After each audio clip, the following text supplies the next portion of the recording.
Welcome, ladies and gentlemen. How y'all doing out there? Hope y'all are having a great day. Hey, man, I want to start off by giving Mel Kiper Jr. his flowers. Yeah.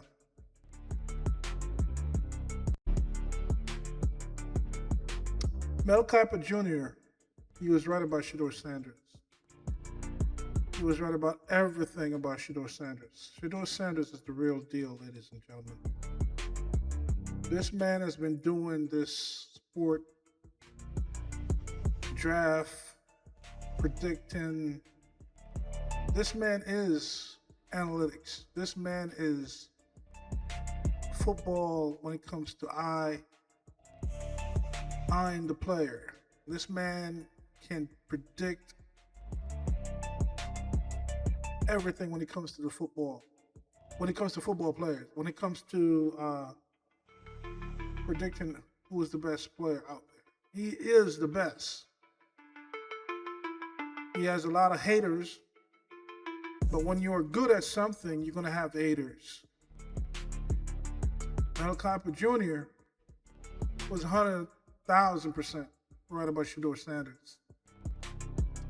Mel Kiper Jr. said Shedeur Sanders was the best in-pocket quarterback as far as playing in the pocket, made the best decisions.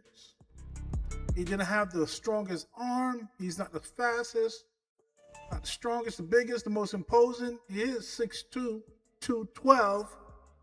But yeah, he's not like thick body. He's not wide. Mel Kiper Jr. said all this. And they doubted this man because they despised Shedeur Sanders, Deion Sanders. They despised the fact that Deion raised Shedeur to be confident, to have swagger and believe in yourself. They always said, pull yourself up by the bootstrap. And when Deion did that, they despised him for it.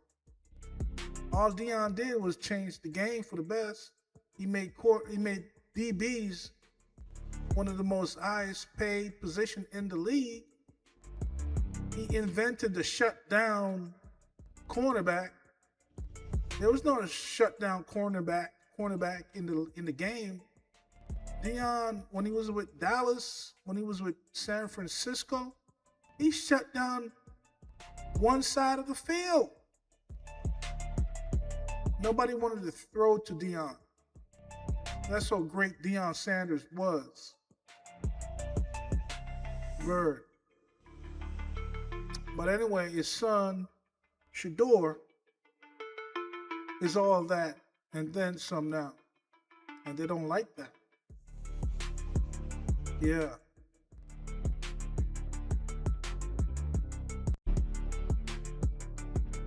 This kid right here, throwing this football, is a star.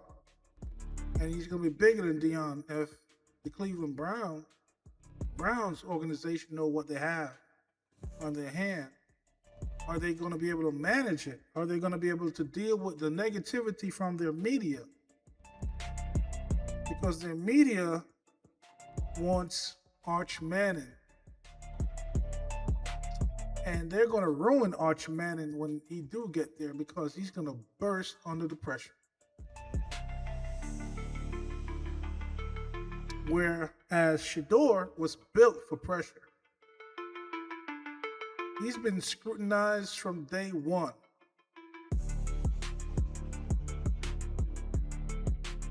Shedeur is built for this stuff. Arch Manning been pampered, been babied, been preferential treatment, been treated like an entitled baby his whole life. Everything with Arch Manning been carefully plotted and been carefully. It was an ease for him to go into Texas and start with no pressure. Even when he threw bad passes, even when he lost games, it was okay for Arch Manning to be Arch Manning. Yeah. Ladies and gentlemen, Shedeur is the real deal. I'm 55, been in this world a long time. I know poise, I know stick-to-itiveness, I know great character. He has the toughness of Tom Brady.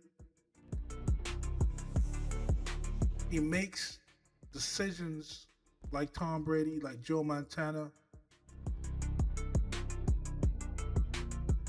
And he's just getting started. Imagine if they actually would just let this kid develop and play. Cleveland Browns organization would have won last year if they're just giving him a fair chance in summer camp. You know what I mean? In training camp, in OTAs. Giving him a fair chance. He was throwing balls to coaches, to the ball boys. He wasn't getting no reps with Jared Judy and so forth. Right? They deliberately sabotaged that man. Yeah. And look at him now. Dominating training camp.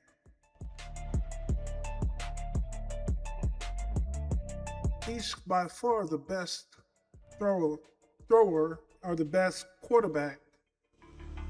He's by far the best thrower of the football when it comes to dealing with pressure. Does he have the arm strength of a Deshaun Watson? Oh no.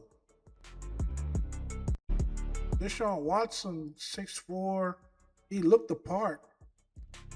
But this is where Shedeur differs from Deshaun Watson. Poise, decision making, in the pocket decision making. When Deshaun is on the outside of the pocket, he's throwing those beautiful passes. But when pressure is in his face, he's throwing interceptions. He's just throwing the shit away. Throwing the ball wherever. He snaps under pressure. Pressure bust pipes, they say, right? Yeah. Pressure bust pipes. Yeah, definitely. And Deshaun, nah, he ain't the one for pressure situation. Great athlete, beautiful throw off the ball when there's no pressure in his face. But he's not Shedeur when it comes to decision making, poise, pocket awareness, all the things you need to be an elite NFL quarterback. But anyway, let's give Mel Kiper his shine. Because Mel Kiper Jr. is 100% right about Shedeur. From a size standpoint, I get all that, but he's well suited and well equipped to deal with the bright lights, the expectations of New York City with the New York Jets. I think that would be a really good match for Shedeur Sanders. Like I said, I really like Shedeur. I understand why people are down a little bit because he doesn't have the big time arm. He's not going to run a great 40. He's not physically imposing from a size standpoint. I get all that, but he's well suited and well equipped to deal with the bright lights, the expectations of New York City with the New York Jets. I think that would be a really good match for Shedeur Sanders. I think it's disgusting. I don't understand what the heck's going on with this. Fifth player on my board. It's never happened before in 47 years where a player that high has dropped this far into the fourth round. A quarterback that's sitting there in round 4 with other quarterbacks being taken who aren't as good as Shedeur, aren't even close, in my opinion. The NFL has been clueless for 50 years when it comes to evaluating quarterbacks. clueless. All that, no idea what they're doing in terms of evaluating quarterback. That's proof. There's proof of that. How many They say we know exactly what we're talking about with quarterbacks. They don't. I think it's disgusting. I don't understand what the heck's going on with this. Okay, so Mel, tell me this. Who do you project will be the better NFL quarterback? Is it Cam or Shedeur? I'm going to go Shedeur Sanders. I'm going to be steadfast in that. I've had him number one, QB1 all along, really since last year, and love everything about the kid. I mean, people say, well, he takes too many sacks. Yes, he has to get the ball out a tick faster, but he dealt with NFL conditions. Shannon, Stephen A., we talked about that. What did the man said? NFL conditions. This man been doing this shit for 42 years. Ain't nobody better than Mel Kiper Jr. when it comes to evaluating quarterbacks, NFL players, all the rest of these pontiffs, these so-called experts, these gurus. Can't mess with Mel Kiper Jr. He is the analytics. He started all this thing. This man been doing it since probably 1984, 85, right? And all these people that comes on ESPN, wet behind the ears, talking, disrespecting this man. This man pedigree is above all of them. Mel Kiper Jr. Now, I remember when he made some bad picks, especially dealing with Cornelius Bennett. Yeah. I think because Cornelius Bennett was a little bit undersized as an outside linebacker, edge linebacker. Back then, you want your linebacker to be 6'4", 6'3", you know, and running 4'6", 4'4", which is still like that today. You know, LT kind of made everybody else look small. LT coming in at 6'3", 240, running a 4'4", dominating. LT was the man. So you had to live up to that LT kind of frame, like a, you know, Derek, what's the guy name? But I can't, with Kansas City Chief player, I forgot his name, great player, died in a car accident. You know, those are the type of players that Mel Kiper was looking at. Bruce Smith, when Bruce Smith lost weight. But Cornelius Bennett was awesome, and he had a great career. So Mel Kiper did make some mistakes, cost a lot of players. Some players, not a lot of players, he cost them some money. But overall, his record has been great. And when this man talked about Shedeur and how his quality as an NFL quarterback was beyond anyone else that was in the draft, they literally disrespect this man. Who had to deal with what you're going to deal with in the NFL, what you're going to have to survive in the NFL. He survived hit after hit. How he did it, I don't know. He was 11 of 13 games this year at 70% or higher. He never completed less than 60% of his passes in a game. And in 2023, when he was getting pounded and getting sacked and getting hit time after time. And the funny thing, Shedeur is right at 70+% completion rate. He's a 70% completion rate quarterback in college, as he is right now in the pros and throughout training camp. He's always going to be at 70, 73%, 75% or above.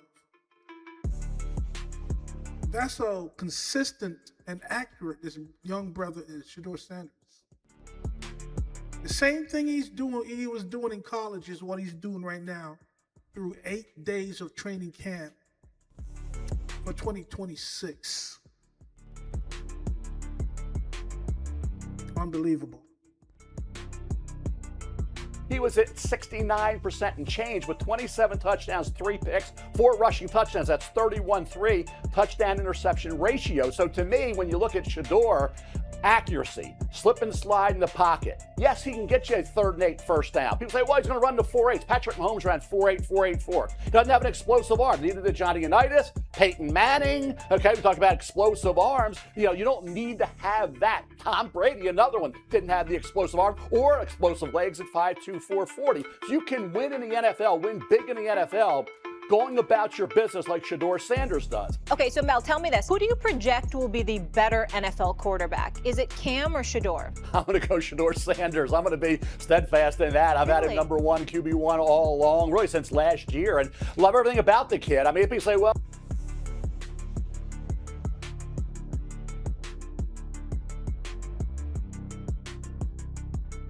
Shedeur Sanders highlights.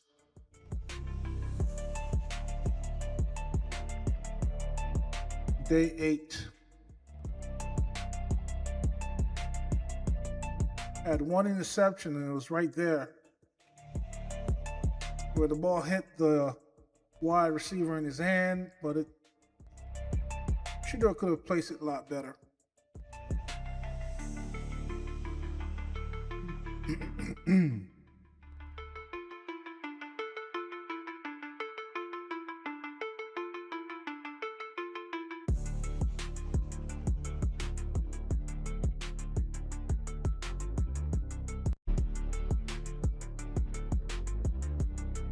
I think the team that ended up with Shedeur would find a Shedeur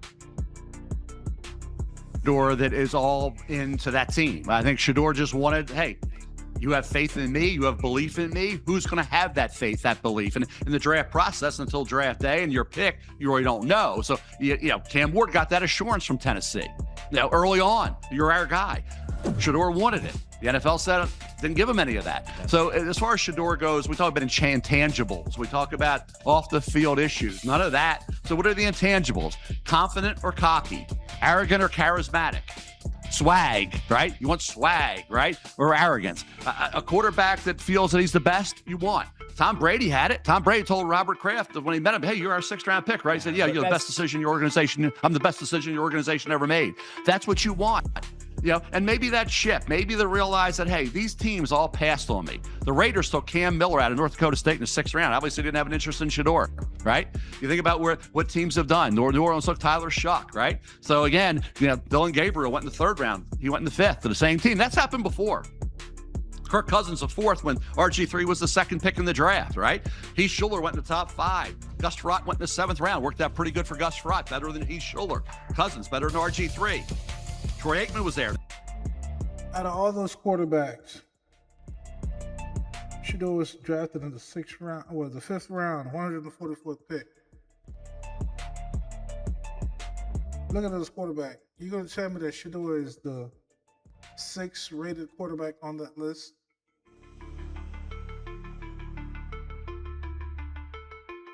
Cam Ward, inconsistent. Great arm.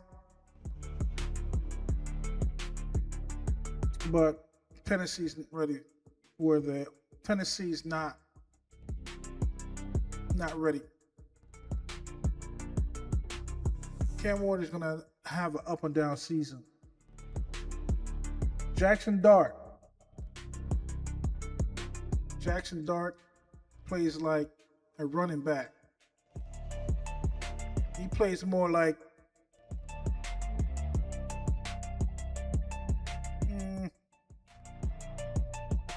McCaffrey, the running back for San Francisco. You don't know if he's a running back or if he's a quarterback. It's not very bright. Not cerebral. Out of all those quarterbacks there, he's just like mentally he's not put together. You think he's a tough guy, Rambo. He wants to run over Jalen Carter. Okay? That's what he wants to do. Run over Jalen Carter. Not going to work. Philadelphia Eagles are way too stout.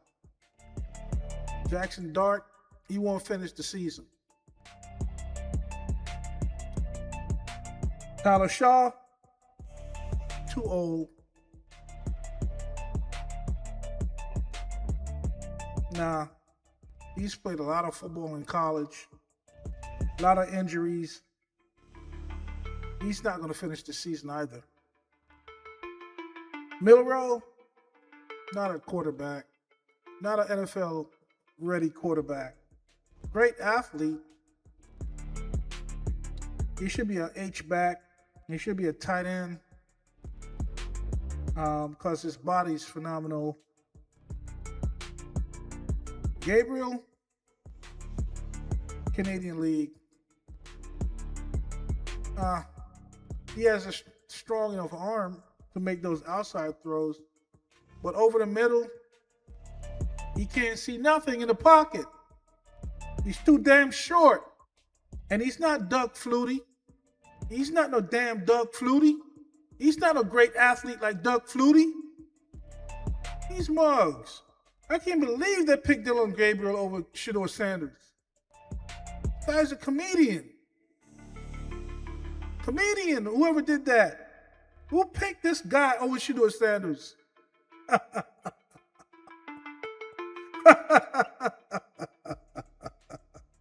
Oh, shit. This shit is funny, bro. Little Dylan, the little engine that could. You can't throw in the pocket. He has to drop back 6-7 yards behind the goddamn O-line to make a pass. By then, the edge is going to collapse on him. They'll sack him every time. Who made this pick? Bonehead. Shedeur Sanders. Poise, leadership, decision making, layered throws, accuracy, tough as nail, pedigree.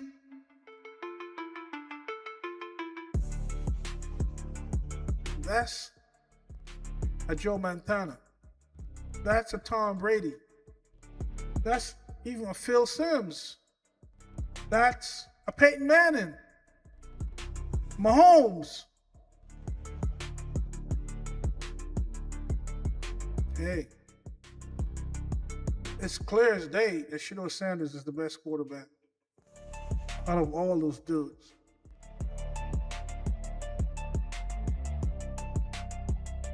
With Cam Ward being a close second. And that's only because Cam can make all the throws. But what Shedeur has, Cam don't have. And that's that pedigree.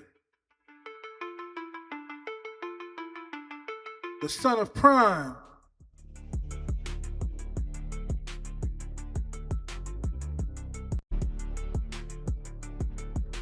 That's all it is. The dude is trying to live up to his daddy, and he's going to surpass his daddy if they only let him.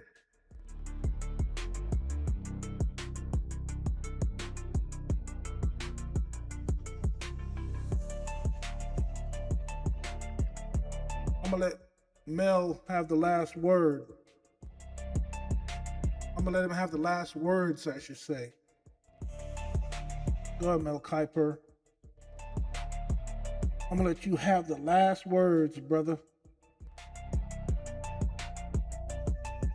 And they still went for Steve Washington, supplemental draft Dallas did with Jimmy Johnson. So in terms of Shedeur is going to be coming in, and all the talk about what went on in the pre-draft. You want a guy prepped for an interview or being organic. You want him to be real and be who he is. If you want all that field, if you want to be all buttoned up and prepped, then go get another quarterback. And they did. And they spoke. I agree. They spoke.